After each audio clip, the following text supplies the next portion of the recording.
Hello दोस्तों, आप सब कैसे हैं। चलिए हम लोग स्टार्ट करते हैं। जो हमारी पॉलिटी की सीरीज चल रही है, इसका पार्ट नंबर 9।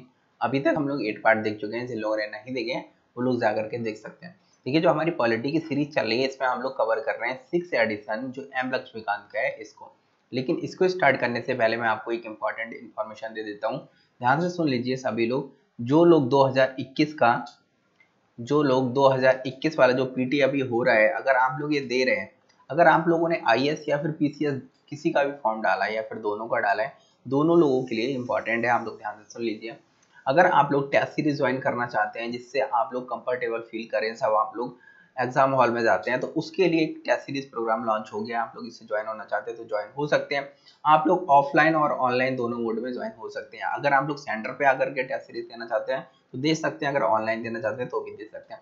अगर आप लोगों ने यूपी पीसीएस, ध्यान सुनिए, उत्तर प्रदेश जो पीसीएस होता है, अगर उसका फॉर्म डाला है, या फिर यूपीएससी जो आप लोग सिविल सर्विस या फिर आईएएस के नाम से जानते होंगे, अगर इसका फॉर्म डाला है तो दोनों को ध्यान में रखते हुए इस सीरीज को डिजाइन किया गया है। इसमें बहुत सारी विशेषताएं हैं।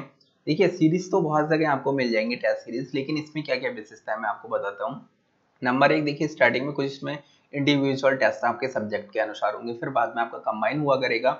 जैसे कि paper first, paper second, GS का पेपर और सीसेट दोनों का आपका यहाँ पर प्रैक्टिस हो जाएगा आराम से। और जब तक आपका पेपर नहीं हो जाता ये वाला, तब तक ये test series Sunday to Sunday आपका चला करेगा। और इसमें देखिए विशेषताएं क्या है। नंबर एक, यहाँ पर आप देख सकते हैं, इसको एकदम वैसे ही डिजाइन किया गया है जैसे आप लोग जाकर के पेपर देते हैं। देखिए टाइमिंग भी वही रखी गई है, क्योंकि जब स्टार्टिंग में आप लोग पेपर देने जाते हैं या फिर उस समय गर्मी का मौसम होता है, तो देखिए ये टाइमिंग भी सेम है। यानी कि उस टाइम में अगर आप हर संडे को टेस्ट देंगे तो अपने आप को उसी के अनुसार आप लोग अपने आप को परिवर्तित कर पाएंगे। ओके, आप लोग हैबिचुअल हो जाएंगे। अब देखिए ये टाइम है फर्स्ट पेपर के बाद उतना ही टाइम आपको बीच में गैप दिया गया है जितना टाइम आपको उस टाइम पेपर के टाइम मिलता है। तो क्या होगा ना, आप लोग कैसे मैनेज करेंगे ना, कि इस टाइम को बहुत मुश्किल हो जाता है मैनेज करने की, भूख लगने लगती है या फिर हम लोग बोर होने लगते हैं, यार पूरा दिन हो गया क्या करें अब। उसके बाद सी सेट का पेपर आता है, सी सेट गड़बड़ा जाता है। तो आप लोग अगर एवरी संडे को आकर के आप लोग टेस्ट देंगे और उसी के अनुसार अपने आप को एडजस्ट कर लेंगे ना, तो ये आपको बहुत ज्यादा हेल्पफुल करेगा। आपके पेपर गलत नहीं होंगे और उसी तरह से ओमार सीट पे आकर के भरेंगे तो बहुत ही अच्छा रहेगा। ओके, अब देखिए इसमें और विशेषताएं क्या है। नंबर 2, आप लोग देख सकते हैं कि यहाँ पर एक आपको प्रैक्टिस बुक मिलेगी जिसमें 2000 क्वेश्चन होंगे और साथ में डाउट। यहाँ पर तीसरा देख सकते हैं, अगर आपको कोई भी डाउट होता है उसके सेशन चला करेंगे तो एक्सपर्ट से आकर के आप लोग अपने डाउट क्लियर कर सकते हैं। पूरा पेपर है वो भी डिस्क्राइब किया जाएगा।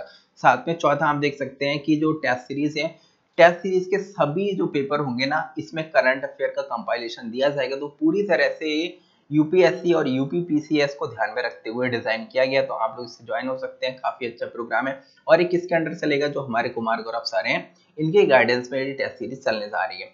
अब देखिए कैसे ज्वाइन करना है, तो ये भी मैं आपको बता देता हूँ। तो आप लोग इसे दो मोड में ज्वाइन कर सकते हैं, एक ऑफलाइन।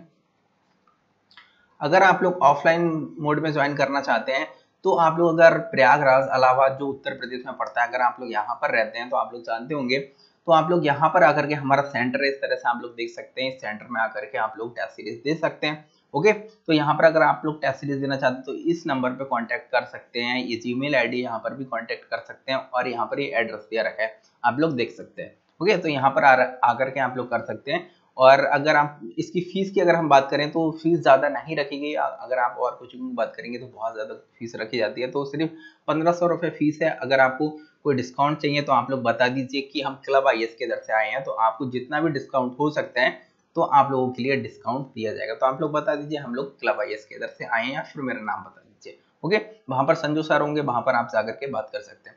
अगर आप ऑनलाइन मोड में देना चाहते हैं तो आपको मुझसे कांटेक्ट करना पड़ेगा व्हाट्सएप पर, जो मैं इसका लिंक दे दूंगा कमेंट बॉक्स में, जाकर के आप लोग देख सकते हैं।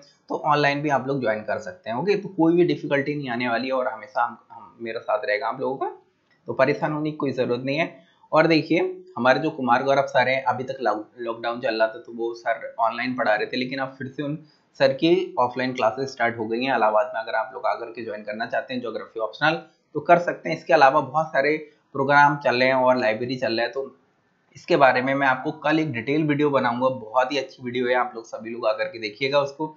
तो हमारे कुमार गौरव सर हैं, कुछ 6 अप्रैल को क्या कहते हैं, जो हमारी नया ऑप्शनल का बैच चल रहा है, सर आकर के देंगे। तो आप लोग इससे ज्वाइन हो सकते हैं। अगर इसकी अधिक जानकारी चाहते हैं तो आप लोग इन कॉन्टैक्ट नंबर पर कांटेक्ट कर सकते हैं। ओके, और जो 200 विद्यार्थी हैं उनके लिए स्पेशल डिस्काउंट है, उसके बाद आपको डिस्काउंट हो सकता है आपको कम मिले। ओके, तो जल्द से जल्द आकर के एडमिशन ले लीजिए। और टेस्ट सीरीज है ये आपको 4 अप्रैल से स्टार्ट हो जाएगी, तो जल्दी से जल्दी इस वीडियो को आप लोग देख लीजिए और शेयर कर दीजिए। जिन जिन लोग ज्वाइन करना है ज्वाइन कर सकते हैं, वरना टाइम निकल जाएगा तो डिफिकल्टी आ सकती है।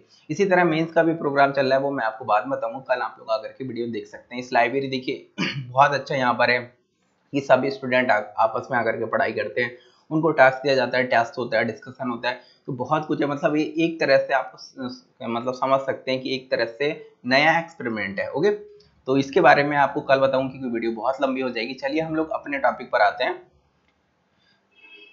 मैंने भी देखिए एक test series, basic test series launch की है जो आप लोगों की होती है, ये भी एक ओमार सीट पर होती है, लेकिन ये 2021 का जो पेपर हो रहा है उसको ध्यान में रखते हुए नहीं बनाई गई है। जो अगले साल पेपर देना चाहते हैं उनके लिए ध्यान में रख के बनाई गई है, और ये लगभग में 1 साल तक चलेगी। ओके, और ये टोटली फ्री ऑफ कॉस्ट है। जो लोग पेपर दे रहे हैं इस बार का, वो लोग वो जो अभी मैंने बताया था ना उसको ज्वाइन कर सकते हैं। जो लोग पेपर नहीं दे रहे हैं वो लोग इस बार को ज्वाइन कर सकते हैं।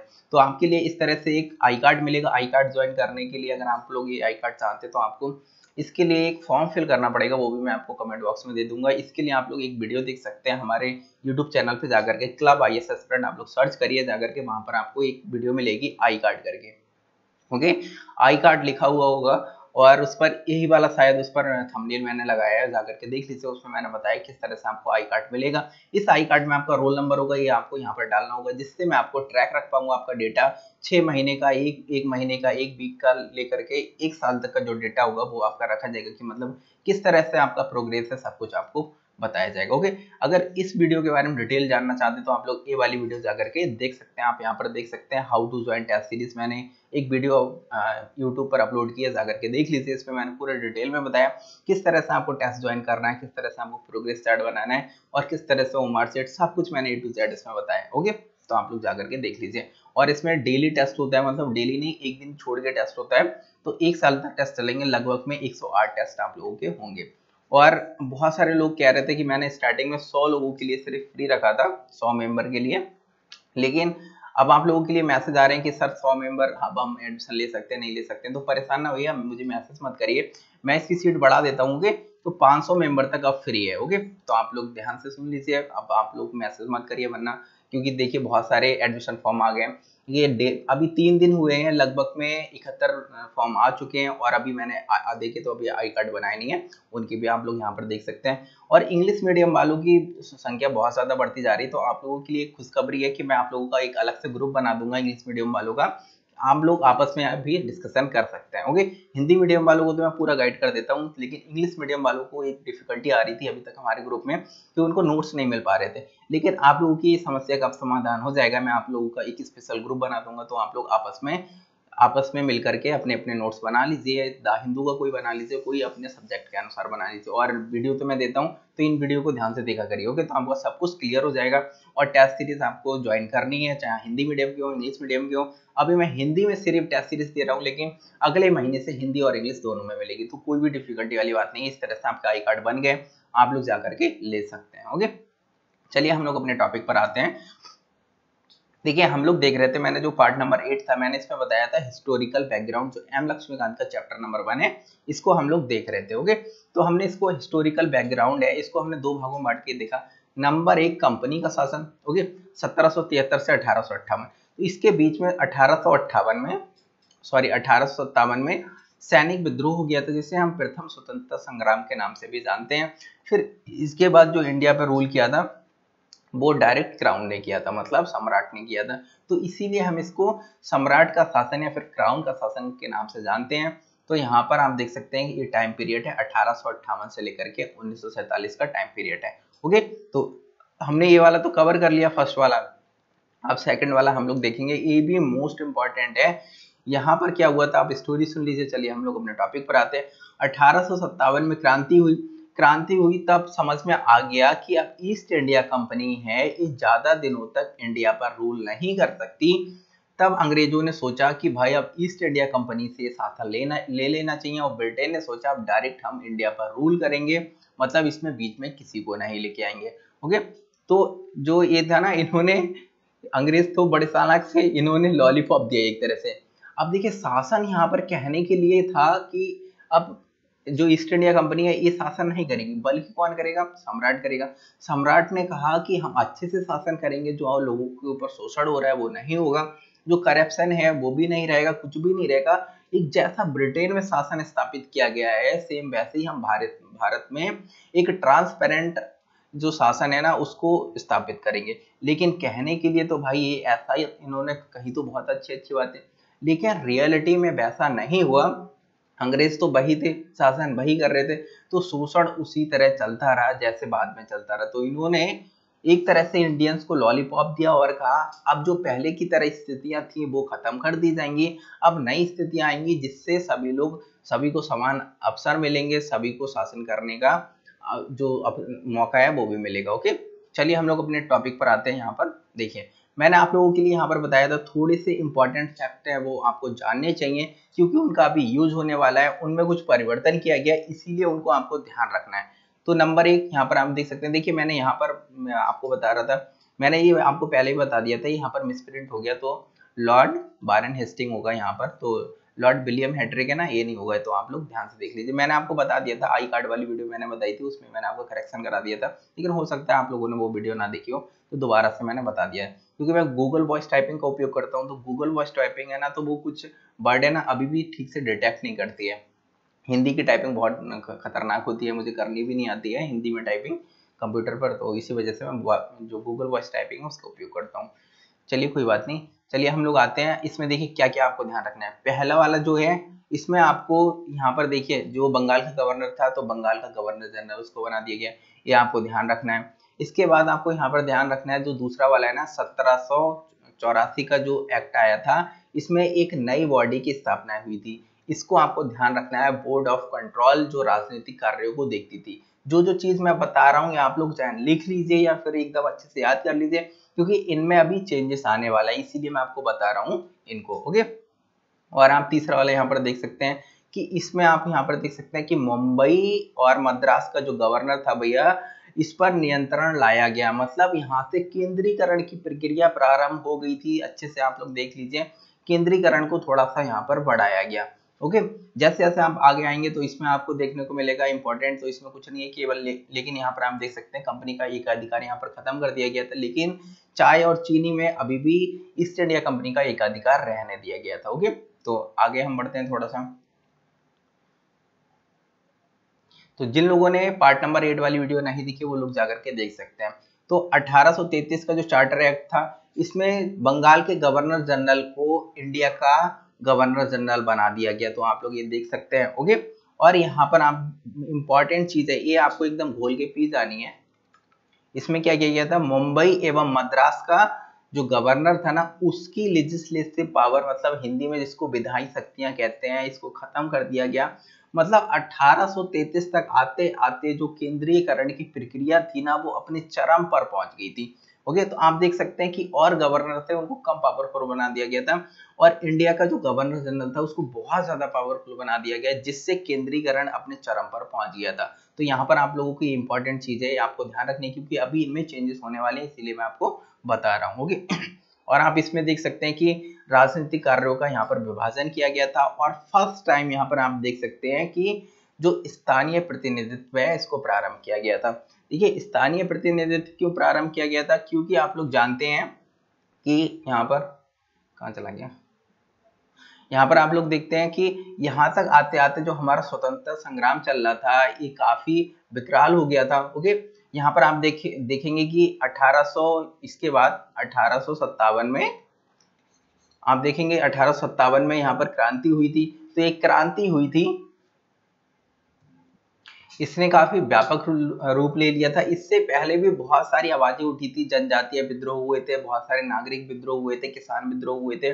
उन रूप में आपको देखने को मिलेगा कि हमारे कहीं ना कहीं जो स्वतंत्रता संग्राम था इसके बीच आपको देखने को मिलेंगे। तो अंग्रेज लोग समझ गए थे कि कहीं ना कहीं हम लोगों को इनको थोड़े से भैया एक तरह से लॉलीपॉप देना पड़ेगा, कि आप लोग थोड़ा शांत रहिए, आप लोगों को थोड़ा सा लॉलीपॉप दे देते हैं और आप आराम से आ जाइए। ओके, अब देखिए यहाँ पर अब आ गया सम्राट का शासन। देखिए 1857 की जो क्रांति हो गई, अब यहाँ पर क्रांति होने के बाद में ईस्ट इंडिया कंपनी थी, जो ईस्ट इंडिया कंपनी थी, इसका शासन तो समाप्त हो गया।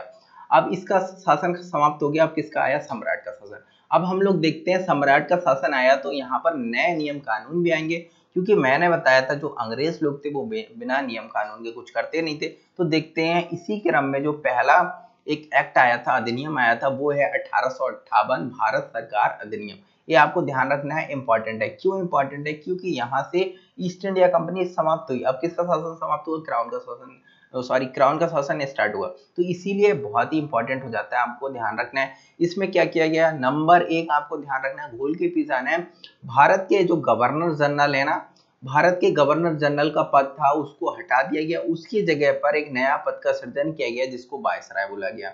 ओके, और वायसराय कौन थे, लॉर्ड कैनिंग थे। यहाँ पर आप लोग देख सकते हैं, ये लॉर्ड कैनिंग है, इनको भारत का प्रथम वायसराय बनाया गया। तो ये आपको ध्यान रखना है, नाम भी ध्यान रखना है, इंपॉर्टेंट है काफी चीज। ओके, और साथ में नियंत्रण बोर्ड और निर्देशन बोर्ड है ना, निर्देशन बोर्ड है, इनको समाप्त कर दिया गया। इसीलिए यहाँ पर जो डुअल एडमिनिस्ट्रेशन था वो समाप्त हो गया। मैंने आपको बताया था ना, वो बॉडी आपको ध्यान रखनी है, वो बॉडी का वहां पर गठन किया गया था, यहाँ पर उसको समाप्त की गई। ओके, तो यहाँ पर जो डुअल एडमिनिस्ट्रेशन था, जिसे द्वैत शासन प्रणाली के नाम से जानते हैं, वो यहाँ पर समाप्त कर दी गई और इसकी जगह पर आपको एक नया पद का सृजन किया गया, वो आपको देखने को मिलेगा, जिसे राज्य सचिव बोलते हैं।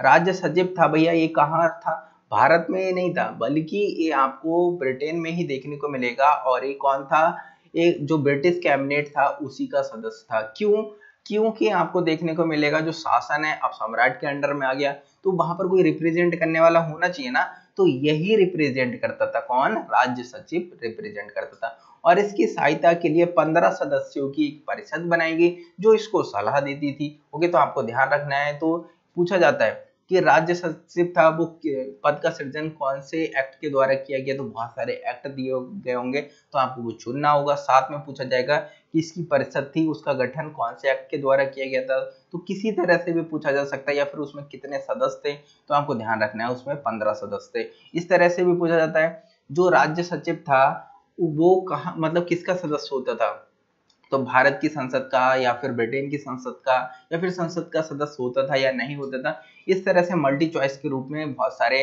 क्वेश्चन आंसर दिए रखे हो सकते हैं, तो उन्हें आपको अच्छे से पहचानना होगा। तो ध्यान से सुनिए, जो राज्य सचिव होता था वो ब्रिटिश कैबिनेट का एक सदस्य होता था।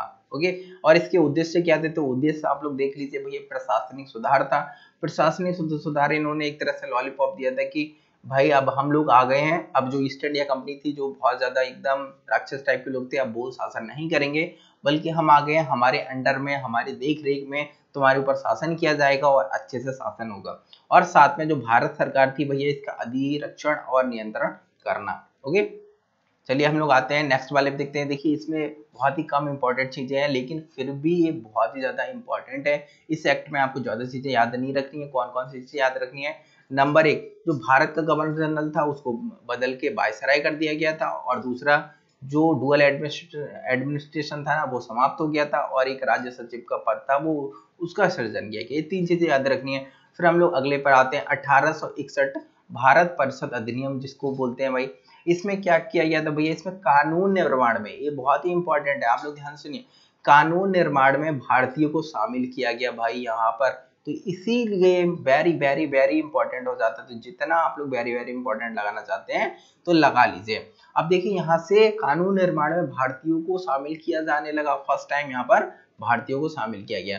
तो इसी के अंतर्गत आप लोग देख सकते हैं कि 1862 में लॉर्ड कैनिंग थे भैया, इन्होंने 3 भारतीयों को, कौन कौन से, तीनों इंपॉर्टेंट है। तो नंबर 1 बनारस के राजा, आप लोग अगर मैप पर लोकेट करना चाहते हैं बनारस और जो पटियाला, तो मैप पर भी लोकेट कर सकते हैं। अगर आप लोग नाम ध्यान रखना चाहते हैं तो रख सकते हैं, तो कोई भी डिफिकल्टी वाली बात नहीं, लेकिन आपको ध्यान रखना है। तो बनारस के राजा, दूसरे जो पटियाला है ना वहाँ के महाराजा, और सर दिनकर राव, मैंने आपको बताया। तो यहाँ पर देखिए मिसप्रिंट हो गया, तो नाम है ये सर दिनकर राव। तो आप लोग यहाँ पर करेक्शन कर लीजिए, क्योंकि वॉइस टाइपिंग का मैं उपयोग करता हूँ, तो मैं आप लोगों को बता देता हूँ। ओके, तो आपको ये तीनों ध्यान रखने में बहुत ही इंपॉर्टेंट है। 3 भारतीयों को सर्वप्रथम कानून निर्माण में शामिल किया गया। और इसके बाद आप देख सकते हैं कि मुंबई एवं मद्रास, यहाँ पर पुनः उनकी लेजिस्लेटिव पावर को भैया लौटा दिया गया। मैंने आपको बताया था वहां पर लेजिस्लेटिव पावर को ले लिया गया था, लेकिन यहाँ पर फिर से विकेंद्रीकरण की प्रक्रिया को प्रारंभ किया गया, क्योंकि 1833 में मैंने आपको बताया था कि जो केंद्रीकरण की प्रक्रिया थी वही वो अपने चरम पर पहुंच गई थी और लेजिस्लेटिव पावर मुंबई और मद्रास की छीन ली गई, लेकिन यहाँ पर पुनः दे दी गई। तो आपको ये ध्यान रखना है, इसीलिए मोस्ट इंपॉर्टेंट हो जाता है, क्योंकि ये बहुत बार पूछा गया है, इसलिए एकदम घोल के पी जाइए। ओके, और साथ में आप देख सकते हैं विधान परिषद का निर्माण हुआ कहाँ कहाँ हुआ, ये तीनों जगह है ना बहुत ज्यादा इंपॉर्टेंट है। एक बंगाल 1862 में, आप ये डेट भूल जाते हैं कोई बात नहीं, लेकिन आपको ये जगह आपको ध्यान रखनी है। ओके, और जो नॉर्थ वेस्ट प्रांत है यहाँ पर भी विधान परिषद का निर्माण किया गया। इसी तरह पंजाब में भी आपको देखने को मिलेगा विधान परिषद का निर्माण किया गया। नॉर्थ वेस्ट प्रांत है भैया, इसमें 1866 है और इसमें 1857 है। तो आपको डेटा अगर ध्यान रखना चाहते हैं तो रख सकते हैं, वरना कोई बात नहीं। पीसीएस में तो पूछता है, अगर आप लोग पीसीएस का या फिर लोअर का पेपर देते हैं तो डेट भी आपके लिए बहुत ही इंपॉर्टेंट हो जाती है। लेकिन अगर आप लोग आईएएस का पेपर देते हैं तो सिर्फ आपको ये जो जगह है ना इसके नाम याद रखने हैं, वो आपके लिए सफिशियंट है। और साथ में देखिए आप लोग देख रहे थे कि बहुत सारे यहाँ पर विद्रोह हो रहे थे, तो क्या किया गया, एक तरह से आप देखेंगे कि जो यहाँ पर जो टॉप पर बंदा था ना उसको पावर ज्यादा देनी थी, तभी तो वो विद्रोह को कंट्रोल कर सकता था ना, इसीलिए वायसराय था ना भैया, इसको आपातकालीन परिस्थितियों में अध्यादेश जारी करने की भैया अनुमति दे दी गई, बिना अपनी परिषद की अनुमति के। मतलब इसकी परिषद से अनुमति लेने की आवश्यकता नहीं थी, और इसका टाइम पीरियड 1 मिनट, और इसका टाइम पीरियड 6 महीने था। ओके, तो आपको ये ध्यान रखना है। और इसके अलावा आप देख सकते हैं कि लॉर्ड कैनेनी था, इसने पोर्टफोलियो प्रणाली प्रारंभ की। ओके, तो ये इंपॉर्टेंट हो जाता है, काफी इंपॉर्टेंट हो जाता है, आपको ध्यान रखना है। साथ में जो वायसराय की परिषद के जो सदस्य थे वो एक या एक से अधिक विभाग के सदस्य हो सकते थे, यहाँ पर ये प्रावधान कर दिया गया। ओके, अब हम लोग आगे आते हैं। इसमें भी देखिए ज्यादा इंपॉर्टेंट चीजें नहीं है, लेकिन जो भी इंपॉर्टेंट है ना 4-5 पॉइंट इंपॉर्टेंट है वो आपको एकदम खोल के पिजाने, इसीलिए मैंने इसमें इंपॉर्टेंट आपको लिखा है। तो आप लोगों ने नोट्स बना लिए हो जो मैंने आपको बताए थे, तो आप उसमें हाईलाइट कर लीजिए। अगर आपने नोट्स नहीं बनाए तो तुरंत इसको लिख लीजिए। ओके, अब हम लोग आगे आते हैं, देखते हैं कि 1892 का जो भारत परिषद अधिनियम था इसमें क्या कहा गया।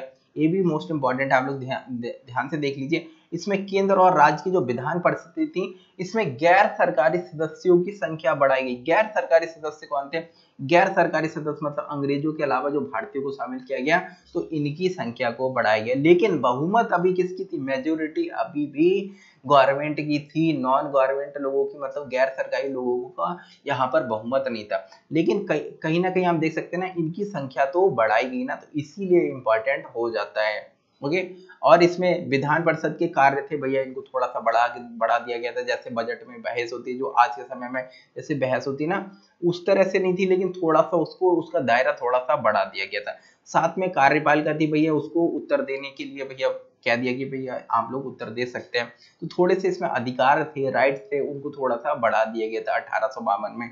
फिर इसके बाद हम देखेंगे कि केंद्र एवं राज्य विधान परिषद थी, इसमें गैर सरकारी सदस्यों के लिए चुनाव का प्रावधान किया गया था। मतलब चुनाव प्रत्यक्ष, सीमित और प्रत्यक्ष था, लेकिन यहाँ पर चुनाव शब्द का उपयोग नहीं किया गया।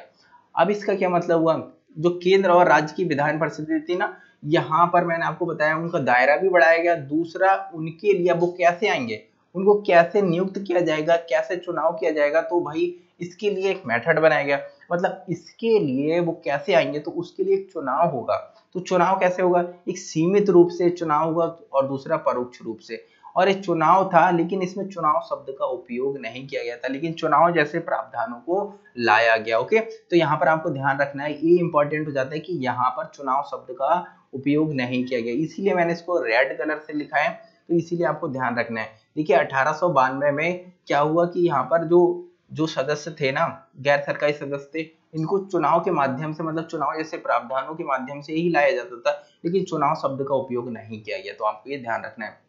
अब हम आते हैं 1909 का जो भारत परिषद अधिनियम है, इसके ऊपर आते हैं। इसमें भी देखिए कुछ प्रावधान थे, काफी इंपॉर्टेंट है। इसमें केंद्र एवं राज्य विधान परिषद का जो आकार है भैया, इसको और बढ़ा दिया गया, 16 से बढ़ा करके इनकी संख्या भैया 90 कर दी गई। तो आपको ये ध्यान रखना है। और इसमें बहुमत है, तो जो केंद्रीय परिषद थी भैया, यहाँ पर आज भी गवर्नमेंट का बहुमत था, लेकिन जो प्रांतीय परिषद थी ना, जो राज्य के स्तर पर होती थी, उनमें गैर सरकारी सदस्यों का भैया बहुमत कर दिया गया। तो देखिए यहाँ पर मेजोरिटी नहीं थी, लेकिन यहाँ पर मेजोरिटी दी गई, मतलब बहुमत दिया गया, लेकिन बहुमत कहाँ, केंद्र में नहीं था, लेकिन जो प्रांतीय थी ना वहां पर गैर सरकारी सदस्यों को बहुमत दे दिया गया। ओके, और साथ में जो विधान परिषद में चर्चाओं के कार्यों को और बढ़ाया गया, अनुपूरक प्रश्न थे उनको भैया पूछने का अधिकार दे दिया गया, साथ में बजट पर जो संकल्प होता है भैया उसका भी अधिकार मिल गया।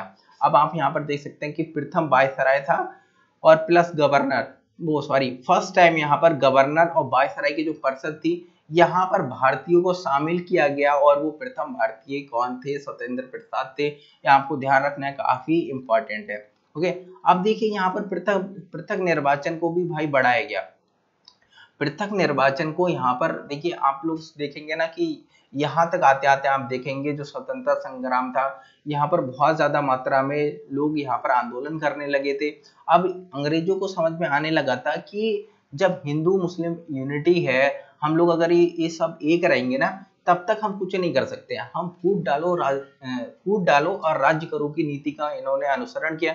तो ये यहाँ पर आप देख सकते हैं कि जो 1909 का जो भारत परिषद अधिनियम है इसको मार्ले मिंटो सुधार के नाम से भी जानते हैं। मार्ले मिंटो सुधार के नाम से क्यों जानते हैं, जो मार्ले थे भैया ये सचिव थे, मिंटो कौन थे, वायसराय थे। तो यहाँ पर ये देख सकते हैं ये मिंटो थे। मिंटो ये दूसरा हिटलर के जैसे ही, मतलब हिटलर का भाई था।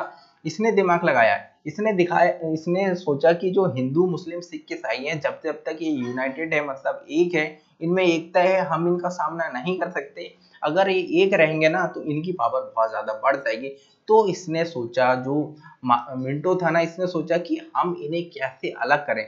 अगर हम इन्हें अलग कर देंगे, इनके बीच में दरारें डाल देंगे ना तो ये कमजोर हो जाएंगे और आपस में लड़ेंगे भिड़ेंगे तो और ज्यादा कमजोर हो जाएंगे, जिससे हमारा शासन है वो अच्छे से चलता रहेगा।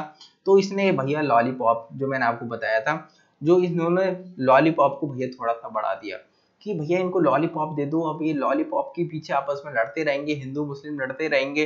ओके, और हमारा शासन, ये फिर जब आपस में लड़ते रहेंगे तो इनकी पावर कम हो जाएगी। इनकी पावर कम हो जाएगी तो हमारे संसाधनों की बर्बादी भी नहीं होगी और हम आराम से शासन कर सकेंगे। तो इसने बहुत अच्छा, इसीलिए आप देखेंगे कि बाद में इसी निर्वाचन को, पृथक निर्वाचन को बढ़ाया गया और एक समय ऐसा आया कि हिंदू मुस्लिम में बहुत बड़ा टकराव हो गया। और आज के समय में आपको देखने को मिलेगा जो बांग्लादेश पाकिस्तान है, ये पहले भारत का ही एक भाग था, लेकिन उसका विभाजन हो गया। तो भारत का विभाजन ये जो मिंटो था ना, इसी की वजह से हुआ।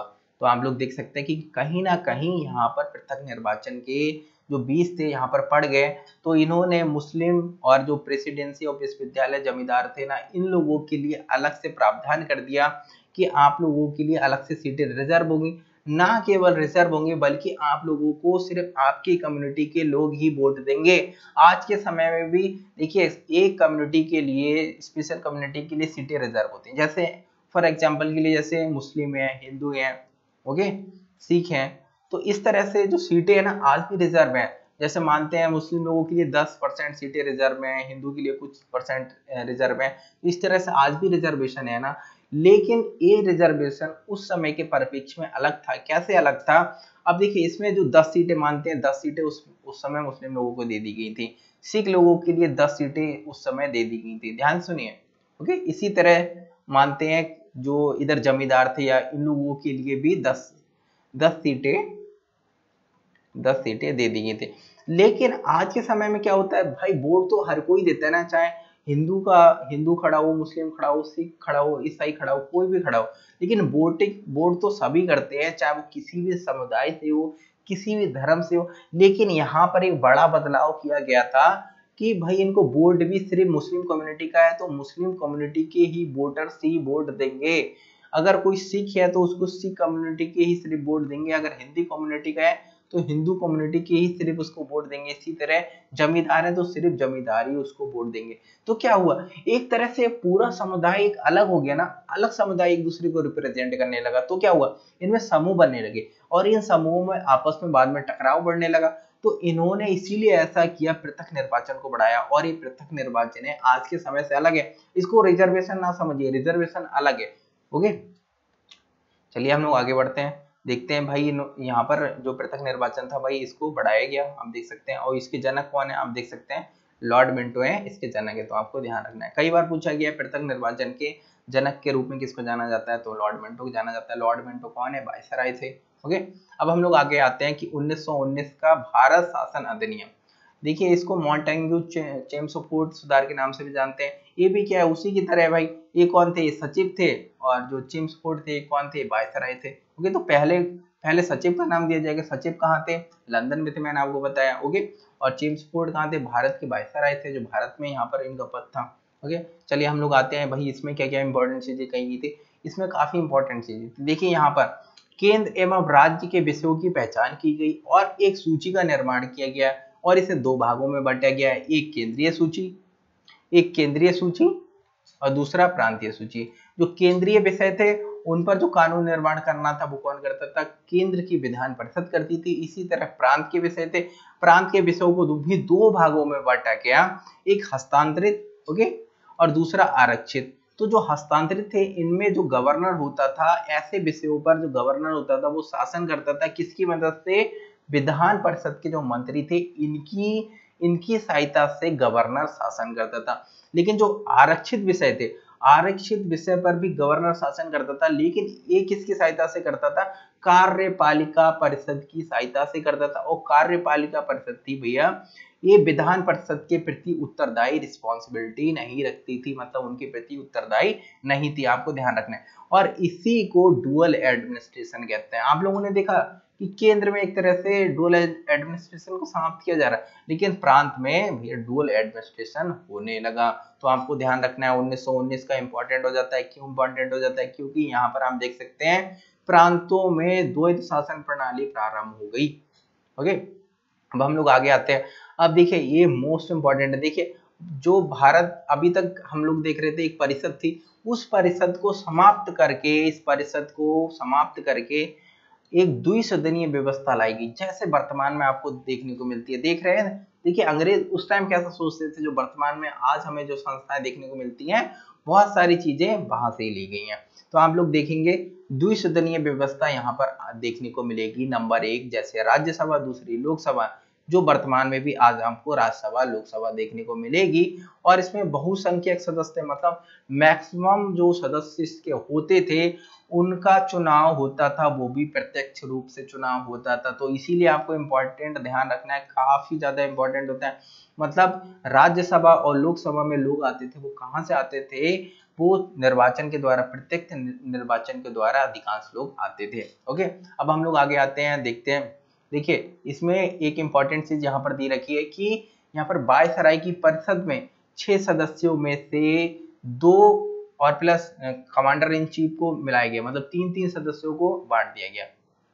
तो 3 सदस्य, दो सदस्य अंग्रेज होते थे प्लस कमांडर इन चीफ हो गए, तो 3 लोग ये हो गए। और वो तीसरा कौन होता था भैया, यहाँ पर जो 3 कौन होते थे, 3 यहाँ पर भारतीय होते थे, मतलब 3 अंग्रेज 3 भारतीय। ओके, और मेजोरिटी की स्टेज में क्या होता था, मतलब अब इसमें कोई भी निर्णय लिया जाएगा तो कैसे लिया जाएगा, वोटिंग के आधार पर लिया जाएगा। मतलब जिसके पक्ष में ज्यादा वोट पड़ेंगे वो वाला जो भी डिसीजन होगा वो मान लिया जाएगा। लेकिन कई चांस ऐसा भी होता था, मतलब 3 लोगों ने यस कह दिया, मतलब किसी पॉइंट पर ऐसे इधर यस है इधर नो है, तो 3 लोगों ने यस कह दिया और 3 लोगों ने नो कह दिया। तो बराबर की स्थिति में क्या होगा, तो बराबर की स्थिति में देखा जाएगा वायसराय जिस तरफ होगा, मानते हैं वायसराय नो की तरफ होगा तो ए वाला डिसीजन मान लिया जाएगा। अगर मानते हैं वायसराय यस वाली की तरफ है तो यस वाला मान लिया जाएगा, क्योंकि वायसराय को थोड़ा सा ज्यादा पावर दिया गया ना, इसीलिए आप यहाँ पर देख सकते हैं। ओके, अब इसमें देखिए पृथक निर्वाचन को और बढ़ाया गया भैया। ये जो लॉलीपॉप वाला कॉन्सेप्ट था ना, इसको और ज्यादा बढ़ाया गया। यहाँ पर आप देख सकते हैं कि जो शिक्षक थे उनके लिए भी पृथक निर्वाचन की प्रणाली लाई गई, ईसाई थे इनके लिए अलग से पृथक निर्वाचन की प्रणाली लाई गई, साथ में जो एंग्लो इंडियन यूरोपियंस थे इनके लिए भी अलग से पृथक निर्वाचन की प्रणाली लाई गई। मतलब पृथक निर्वाचन को और ज्यादा बढ़ाया गया, जिससे आप देखेंगे फूट डालो और राज करो की नीति को और ज्यादा बढ़ाई गई, जिससे आसानी से शासन किया जा सके।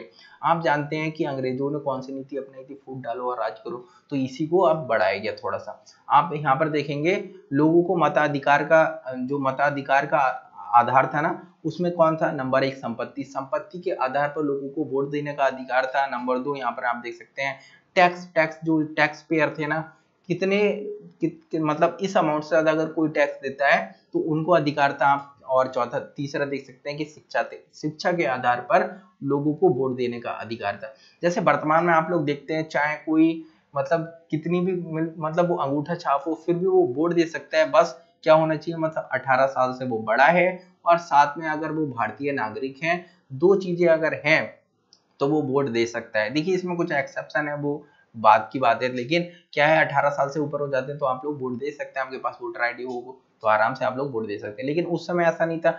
उस समय ऐसा था कि इतनी से ज्यादा मतलब आपके पास प्रॉपर्टी है तो आप लोग वोट दे सकते थे। अगर आप लोग टैक्स देते हैं इस लेवल से ज्यादा का तो आप लोग वोट दे सकते हैं। अगर आपके पास इतनी डिग्री है, इतनी आपने शिक्षा ग्रहण की है तो आप लोग वोट दे सकते हैं। तो इसमें आधार थे, इसीलिए बहुत कम संख्या में लोग वोट देते थे, ज्यादा लोगों के पास वोट देने का अधिकार नहीं था। ओके, और साथ में यहाँ पर आप देखेंगे भारत का जो उच्चायुक्त था, ओके, इसका कार्यालय एक लंदन में होता था और इसके जो कुछ कार्य थे ना वो भारत सचिव से कार्य लेकर के इसको दे दिए गए। एक उच्चायुक्त ये नया पद यहाँ पर आया था। ओके, तो आपको ये ध्यान रखना है। और यहाँ पर देखिए मोस्ट इंपॉर्टेंट चीज जिसकी आप तैयारी करते हैं, इसको आपको ध्यान रखना है कि यहाँ पर लोक सेवा आयोग है भैया, इसका गठन हुआ 1926 में। यहाँ पर आपको सीपीएससी देखने को मिलेगा। देखिए यहाँ पर मैंने यूपीएससी और सीपीएससी दोनों लिखा है, लेकिन यहाँ पर यूपीएससी नहीं होगा। मैंने इसीलिए लिखा जिससे मैं आपको अच्छे से बता सकूं और आप लोग कभी गलत ना करें।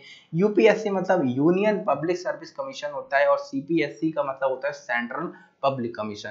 तो यहाँ पर अभी यूनियन मतलब संघ का उपयोग नहीं किया गया क्योंकि यहाँ पर अभी भारतीय संघ की स्थापना ही नहीं हुई। तो 1919 में अगर यूपीएससी दिया रखा हो तो आप लोग क्वेश्चन गलत कर देते हैं। तो आपको यूपीएससी अगर वहां पर ऑप्शन में होगा तो वो गलत हो जाएगा, बल्कि यहाँ पर सीपीएससी होगा, मतलब सेंट्रल पब्लिक कमीशन होगा। इसलिए आपको ध्यान रखना है। अभी मैं आपको बताऊंगा अखिल भारतीय संघ की स्थापना हुई तो वहां पर सीपीएससी को यूपीएससी बोला जाने लगा। ओके, अब हम लोग आगे आते हैं और देखते हैं। देखिए इसमें बजट को फर्स्ट टाइम बजट को अलग किया गया, केंद्रीय बजट को अलग पेश किया गया, प्रांतीय बजट को अलग पेश किया गया। केंद्रीय बजट को था वो तो केंद्र की जो केंद्र में जो थी वही पास करता था, जैसे राज्यसभा लोकसभा। और यहाँ पर जो प्रांत था भैया तो जो स्टेट की विधान परिषदें थी वो इसको पारित करती थी। देखिए तो यहाँ पर अलग अलग कर दिया गया, बजट को प्रांतीय बजट को अलग कर दिया गया, केंद्रीय बजट को अलग कर दिया गया। इसीलिए इंपॉर्टेंट हो जाता है, आप लोगों को ध्यान रखना है, काफी इंपॉर्टेंट है। और साथ में एक वैधानिक आयोग का गठन किया जाना था जो 10 साल के बाद रिपोर्ट देगी, लेकिन इसका गठन था 2 साल पहले कर दिया गया। साइमन आयोग के रूप में आप लोग यहाँ पर देख सकते हैं कि 1927 में ये भैया आया था और साइमन गोबैक के बहुत सारे नारे लगे थे। और इसमें 7 सदस्य थे भैया। साइमन गोबैक के नारे क्यों लगे, क्योंकि इसमें सभी के अंग्रेज थे, इसीलिए भैया साइमन गोबैक के नारे लगे थे। और इसके जो हेड थे वो सर जॉन साइमन थे, इसीलिए इसको साइमन कमीशन के नाम से जाना जाता है। ओके, तो आपको ये ध्यान रखना है, थोड़ा इंपॉर्टेंट है। और इसके अलावा एक मोस्ट इंपॉर्टेंट चीज यहाँ पर देख सकते हैं कि 1932 में सांप्रदायिक अवार्ड भैया मिला था जो ब्रिटेन के पीएम थे रैमजे मैकडोनाल्ड को भैया। क्योंकि इन्होंने जैसे जो गरीब तबके थे उनके लिए काफी काम किया था, जैसे कि SC ST के लोग थे या फिर बहुत सारे ऐसे लोग थे जो आर्थिक रूप से पिछड़े हुए थे अफ्रीका में, इंडिया में, तो इनके लिए काफी अच्छे काम किए थे, तो इसीलिए उनको ये दिया गया था। ओके, जिसे सांप्रदायिक अवार्ड के नाम से जानते हैं, तो आप लोगों को ये ध्यान रखना है। चलिए हम लोग अपने टॉपिक पर आते हैं। 1935 वाला भी हम लोग देख लेते हैं, काफी इंपॉर्टेंट है। 1935 भारत शासन अधिनियम, इसको जितना इंपॉर्टेंट आप लगाना चाहते हैं तो लगा लीजिए। इसको मिनी कॉन्स्टिट्यूशन के नाम से भी जाना जाता है। ये बहुत बड़ा संविधान है। अगर इसको एक अलग से संविधान ही मान लिया जाए, ये एक्ट था, लेकिन इसको अलग से एक संविधान मान लिया जाए ना तो ये कई देशों के संविधान से बड़ा है। ओके, एक एक्ट ही है ये, लेकिन ये कई देशों के संविधान से बड़ा है। इसमें बहुत सारी चीजें हैं। नंबर 1, इसके द्वारा पूर्ण उत्तरदायी सरकार थी, इसकी गठन करने का प्रयास किया गया। और इसमें देखिए 321 धाराएं एक एक्ट के अंदर, कभी सोचा है एक एक्ट के अंदर 321 धाराएं और 10 अनुसूचियां इसमें थी, 10 शेड्यूल थे। ओके, और इसी के द्वारा मैंने आपको बताया ना, इसी के द्वारा अखिल भारतीय संघ की स्थापना की गई। ये इंपॉर्टेंट हो जाता है, मतलब भारत को अब संघ बनाने की बात किसमें की गई, 1935 में की गई। इसीलिए मैंने आपको बताया था वहां पर, यहाँ पर आप दोबारा से आप लोग देख लीजिए। ये देखिए मैंने आपको बताया था यहाँ पर यूपीएससी है, यूपीएससी का उपयोग नहीं कर सकते। क्यों? क्योंकि यहाँ पर अभी तक भारत को संघ बोला ही नहीं जाता था। जब बोला ही नहीं जाता था तो यूपीएससी नहीं होगा ना, सीपीएससी होगा। इसीलिए मैंने आपको बताया अगर यूपीएससी बोल दिया गया 1919 में, तो आप लोग सही कर सकते हैं, लेकिन आपका क्वेश्चन गलत हो जाएगा क्योंकि संघ की स्थापना यहाँ पर हुई, इसीलिए यहाँ पर सीपीएससी को बदल के यूपीएससी कर दिया जाएगा। अब देखिए इसमें विषय थे, तो संघ सूची के विषय थे, आप देख सकते हैं। तो अगर आप लोग विषय याद रखना चाहते हैं तो रख सकते हैं, वैसे इंपॉर्टेंट नहीं है। तो इसमें कौन कौन सी सूचियां थी? नंबर 1 संघ सूची थी, नंबर 2 राज्य सूची थी, नंबर 3 समवर्ती सूची थी, और नंबर 4 आप लोग देख सकते हैं अविशिष्ट सूची थी। अब देखिए जो अवशिष्ट सूची थी ना, यहाँ पर आप लोग देख सकते हैं एक इसके अंडर में है। जैसे अवशिष्ट सूची का मतलब क्या है? जैसे कुछ ऐसे विषय रह गए हों जो उस समय उसमें इंक्लूड ना किए गए हों, तो ऐसे सभी विषयों को अवशिष्ट विषय के रूप में जाना जाता है। जैसे फॉर एग्जाम्पल के लिए मैं आपको एक बताऊं, जैसे कि जब हमारे संविधान का गठन हुआ तो उस समय साइबर क्राइम कोई टॉपिक ही नहीं था, ओके। लेकिन अब एक साइबर क्राइम एक नया विषय आ गया ना, तो ये किसके अंडर में रहेगा? तो एक नया विषय है, उस समय नहीं था। तो इस तरह के विषय होते हैं, उनको अविशिष्ट विषय बोलते हैं। तो अवशिष्ट विषय तो किसके अंडर में होंगे? वायसराय। तो इस पर कोई भी निर्णय लेना होगा, कोई भी कानून बनाना होगा, तो वो कौन बनाता? उस समय वायसराय बनाता, ओके। अब यहाँ पर आप देख सकते हैं विषयों की संख्या देख सकते हैं, ये इंपॉर्टेंट नहीं है, लेकिन अगर आप लोग पीसीएस या फिर लोअर का एग्जाम देते हैं तो ये इंपॉर्टेंट हो जाता है, ओके। लेकिन ये अस्तित्व में नहीं आया। लेकिन भैया ये अस्तित्व में क्यों नहीं आया? क्योंकि बहुत सारी देशी रियासतें थी, इसलिए जो संघ बनाने का कॉन्सेप्ट था भैया वो पूर्णतः रूप से आपको देखने को नहीं मिलेगा और संघ की स्थापना नहीं हो पाई। क्यों? क्योंकि यहाँ पर देशी रियासतें थी, वो इस संघ में शामिल होने के लिए तैयार नहीं थी। कौन चाहेगा हमारा अस्तित्व खत्म हो? संघ में अगर आप लोग शामिल होंगे तो आपका अस्तित्व खत्म हो जाएगा ना। तो वहां के राजा थे वो संघ में शामिल नहीं होना चाहते थे, छोटे छोटे रजवाड़े थे वो लोग शामिल नहीं हुए। इसी वजह से ये पूर्णतः कभी भी आपको देखने को मिलेगा कि ये अस्तित्व में नहीं आया। और साथ में आप यहाँ पर देख सकते हैं कि प्रांतों में, अब प्रांतों में डुअल एडमिनिस्ट्रेशन समाप्त कर दिया गया, मतलब द्वैध शासन प्रणाली थी वो समाप्त कर दी गई। कौन से एक्ट के तहत? 1935 का भारत शासन अधिनियम एक्ट के तहत इसको समाप्त किया गया। लेकिन यहाँ पर एक बड़ा बदलाव हुआ केंद्र में, फिर से सेंटर में, मतलब डुअल एडमिनिस्ट्रेशन था भैया, इसको स्टार्ट कर दिया गया। ये आपको घोल के पी जाना है। देखिए प्रांत में समाप्त कर दिया गया, लेकिन सेंटर मतलब केंद्र में दोबारा से प्रारंभ कर दिया गया, ओके। और साथ में यहाँ पर आप देख सकते हैं 11 राज्यों में आप देख सकते हैं द्विसदनीय व्यवस्था थी। ये इंपॉर्टेंट हो जाता है, आपको एकदम गोल के पीछे कहाँ कहाँ कौन कौन से वो प्रांत थे। तो नंबर 1 बंगाल आपको देखने को मिलेगा, बंगाल, मुंबई, मद्रास, बिहार, और संयुक्त प्रांत असम। संयुक्त प्रांत जो आपको देखने को मिलेगा, जो वर्तमान में जो उत्तर प्रदेश वाला रीजन है ना, इसी को संयुक्त प्रांत के नाम से जानते हैं। तो बंगाल था, दूसरा मुंबई था, तीसरा मद्रास था, एक बिहार था, और आपको एक संयुक्त प्रांत और साथ में असम देखने को मिलेगा। ये जो 6 राज्य हैं जिन्हें प्रांत के नाम से भी जानते थे, इन्हें आपको ध्यान रखना है। यहाँ पर द्विसदनीय व्यवस्था थी। और साथ में आप देखेंगे कि यहाँ पर सांप्रदायिक निर्वाचन को और ज्यादा बढ़ाया गया। यहाँ पर आपको एक बात ध्यान रखनी है कि दलितों को भी अलग से यहाँ पर, जैसे कि अभी तक क्या था, एक धर्म को बांटा जा रहा था सॉरी एक धर्म को बांटा जा रहा था, मतलब एक से दूसरे को बांटा जा रहा था। लेकिन यहाँ पर उनके अंदर भी विभाजन करना स्टार्ट कर दिया। अंग्रेज बड़े नालायक था, बोले कि अभी भी ये बहुत ज्यादा स्ट्रांग है, इनको थोड़ा और ज्यादा कमजोर करना चाहिए। मतलब धर्म के अंदर भी उन्होंने विभाजन करना स्टार्ट कर दिया, मतलब पृथक निर्वाचन को इस कदर उन्होंने बढ़ाया कि अलग से दलितों के लिए अलग से पृथक निर्वाचन किया, महिलाओं के लिए अलग से किया, मजदूरों के लिए अलग से किया, जिससे बहुत सारे ग्रुप हो सके और ये कभी यूनाइट ना हो, क्योंकि इनके फिर अलग अलग हो जाएंगे। तो भाई यहाँ पर इन्होंने इस तरह से लॉलीपॉप देना स्टार्ट किया। लेकिन यहाँ पर गांधी जी समझ गए, जैसे दलितों के लिए जब बात की गई देने के लिए पृथक निर्वाचन की, तो गांधी जी समझ गए, बोले अगर इन लोगों के लिए अगर ये अधिकार मिल गए, मतलब सॉरी अधिकार नहीं, इनको अगर पृथक निर्वाचन मिल गया तो ये तो अलग हो जाएंगे ना, तो फिर से हमारा जो आंदोलन है, हमारा देश है, ये कई भागों में टूट जाएगा।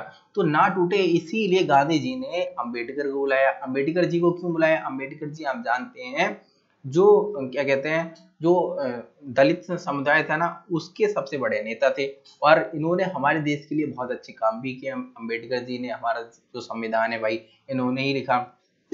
तो उस समय के जो काफी प्रमुख नेता भी थे, तो इन्होंने बुलाया गांधी जी ने इनको बुलाया। तो कहा कि भाई ऐसा नहीं होना चाहिए कि मतलब आप हो, आपको अलग से सीटें चाहिए तो हम आपको सीटें देने के लिए तैयार हैं, आपको सीटें मिलेंगी, लेकिन आप लोग अलग ना हो।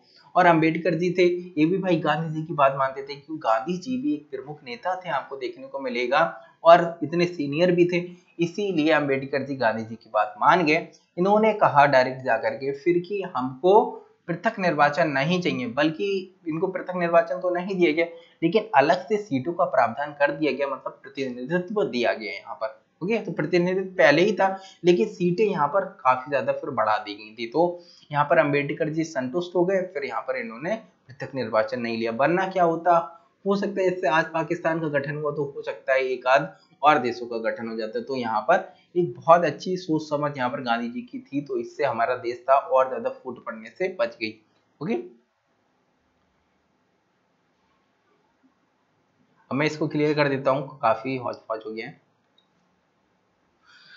और देखिए यहाँ पर जो मैं आपको बता रहा था, जो सीपीएससी था उसको बदल के क्या कर दिया गया, यूपीएससी कर दिया गया। तो यूपीएससी कहां पर यूज किया जाएगा, 1935 में यूज किया जाएगा।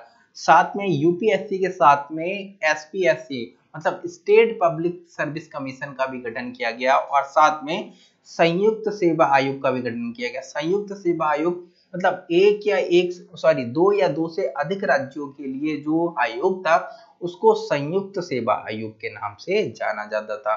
ओके, साथ में आप यहाँ पर देख सकते हैं कि एक संघीय न्यायालय की स्थापना हुई 1937 में, और इसी तरह आरआरबी की यहाँ पर आपको दिख नहीं रहा होगा, लेकिन मैंने आपको, अगर इकोनॉमिक्स से आपने लेक्चर पढ़े होंगे तो मैंने आपको बताया था आरबीआई की स्थापना हुई थी इसी के तहत। ओके, 1934 में एक एक्ट पारित किया गया था, और 1935 में आरबीआई की स्थापना हुई थी। ओके, जो वर्तमान में आपको देखने को मिलेगा भारत की रिजर्व बैंक है, केंद्रीय बैंक है। ओके, अब हम लोग आते हैं भारत स्वतंत्रता अधिनियम।